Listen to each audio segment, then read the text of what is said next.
Alexandre Garcia, quem mais lucrou com a propagação de fake news sobre Covid-19 no YouTube. Mas não é o Alexandre Garcia da CNN. Ele já apagou 138 vídeos. É inacreditável, né? Então ele teve 126 vídeos removidos ou apagados. Alguns foram removidos, outros podem ter sido apagados por iniciativa dele, né?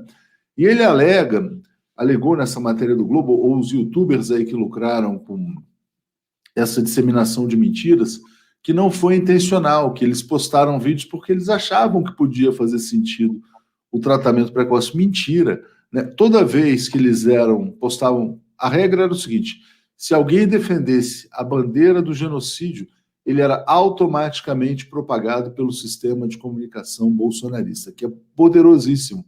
Então, o Alexandre Garcia foi remunerado para mentir. Passo para você comentar essa notícia aqui, Joaquim.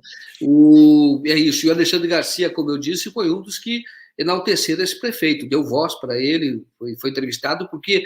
E aí é que parece haver uma conexão, né?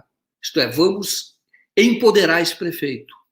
Ali é o nosso laboratório, dessa farsa, e vamos jogar para o mundo inteiro. Ele ficou famoso. A cidade também ficou famosa. O Alexandre foi uma dessas pessoas. E o que chama mais atenção, que eu digo o seguinte: picareta, como Alexandre Garcia, tem em todo lugar. Agora, a CNN dá espaço por uma propaganda da morte é um absurdo. Porque o que acontece também, você percebe, o Alexandre Garcia falava, ele fez um vídeo também tomando ivermectina, dizendo toma 1 por semana, e olha, a coisa funciona. E ele tendo mídia para isso, mídia que deveria ter alguma responsabilidade, né? Sempre gosto de lembrar que na CNN dos Estados Unidos, quando um assessor do Trump, numa entrevista ao vivo, começou a falar da cloroquina, o âncora cortou. Ele encerrou. Primeiro ele disse para não falar, porque aquilo era anticientífico e aquilo desinformava. O cidadão continuou, isso lá no ano passado, viu? Lá no primeiro semestre ainda. O cidadão continuou falando que ele tirou, ele cortou, falou, corta, e depois explicou e falou, aqui não há espaço para charlatanismo, aqui há espaço para o conhecimento provado, que é ciência. E o Alexandre Garcia tem esse espaço, eu acho um absurdo. Aí, você pega o seguinte, você vê, eu fui nesse Jardim Vante, ou no Jardim Vante, e é um lugar de pessoas pobres, tem lá. É um bairro muito populoso, é um bairro pobre. As pessoas recebiam e tomavam.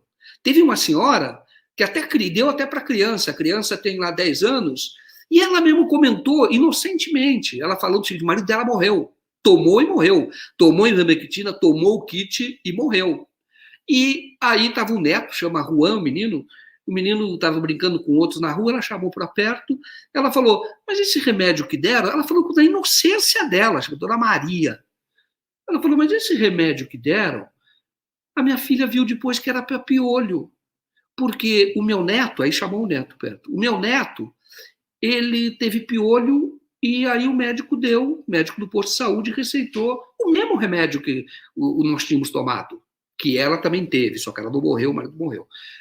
E ela falou, deram o mesmo remédio, mas uma inocência. O que eu quero dizer é que quando você tem um governo fazendo uma política da morte, nós temos uma população carente de informação correta, científica, precisa.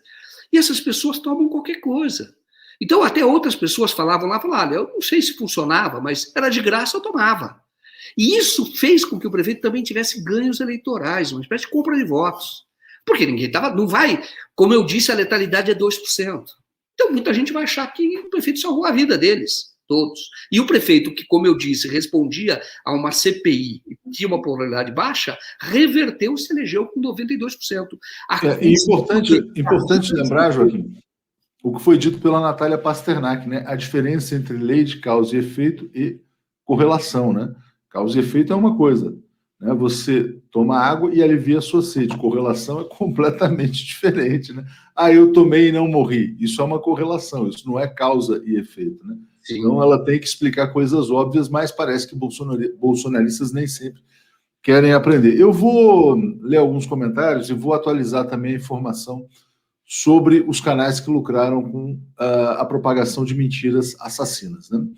A Sueli Cruz fala assim: para minha sobrinha com Covid na Rap Vida de Salvador, interessante falar desses planos de saúde. As pessoas falam muito do Rap Vida e do Prevent Senior, né? Foi oferecido cloroquina por 2 vezes. Ela precisou lembrar aos médicos que tinha arritmia cardíaca.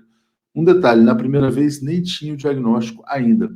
Professor Isaías, se de cada 100 contaminados, somente 5 desenvolvem sintomas graves, a estatística favorece o charlatanismo. Os que morrem não falam, e os 95 agradecem. Exatamente isso.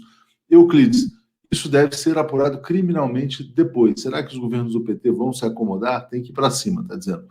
Regina, bom dia, Léo e Joaquim. A chave do destino do Brasil diante de simultâneas crises está na capacidade de reagir do povo em geral. Solidariedade aos 500 mil mortos no Brasil. Deixa eu só compartilhar a tela aqui das pessoas que, na verdade, lucraram com essa propagação de mentiras. Então tem aqui, em primeiro lugar, o Alexandre Garcia, depois tem um tal de Gustavo Gayer, Notícias Políticas, Brasil Notícias, Leda Nagli também ganhou dinheiro disseminando mentiras. Isso se foi só o ganho do YouTube, né? Se não teve alguma remuneração, por exemplo, né, Joaquim, do próprio Wizard, né? Se o Wizard estava eventualmente pagando tanto médico, por que não poderia estar pagando eventualmente comunicadores, né? Brasil de olho, Emerson Teixeira, aconteceu na política, Alessandro Loyola, enfim, Folha Política, Fernando Lisboa, todos os bolsonaristas, Fernando Frazão, youtubers de direita, TV Coyote e assim por diante, né? Mas espanta, né, que um, entre aspas, jornalista profissional como o Alexandre Garcia seja o primeiro. Recentemente, o presidente da CNN soltou uma nota defendendo o direito de abrigar em seus quadros Alexandre Garcia, porque seria uma voz relevante para a sociedade. Qual é a percepção que você tem hoje, Joaquim, sobre esse sistema de comunicação bolsonarista? Bom, a CNN, só concluindo aí, ou complementando, não tem não, viu? O Alexandre Garcia tem direito de trabalhar lá, evidentemente, nas posições conservadoras, mas um veículo sério não pode dar espaço a charlatanismo, não pode dar espaço à propaganda enganosa. Isso é antijornalismo, e o presidente da CNN deveria se espelhar na CNN Internacional, o dono da CNN Internacional. Não pode. Você não pode promover a anticiência. O charlatanismo vai existir, a picaretagem sempre vai existir. Então, vamos dizer assim... Joaquim, desculpa te cortar, só para trazer essa notícia aqui, ó, saiu recente, é o CEO, né, o presidente da CNN, dizendo que Alexandre Garcia e Coppola constroem debate de alto nível.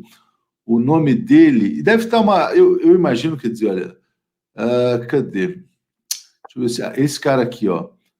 Renata Afonso, na verdade, é uma presidente, né, uma mulher. A Renata Afonso preside a CNN e diz que eles constroem debate de alto nível. Fala, eu acho que o debate plural tem que acontecer sempre, tem um contraponto.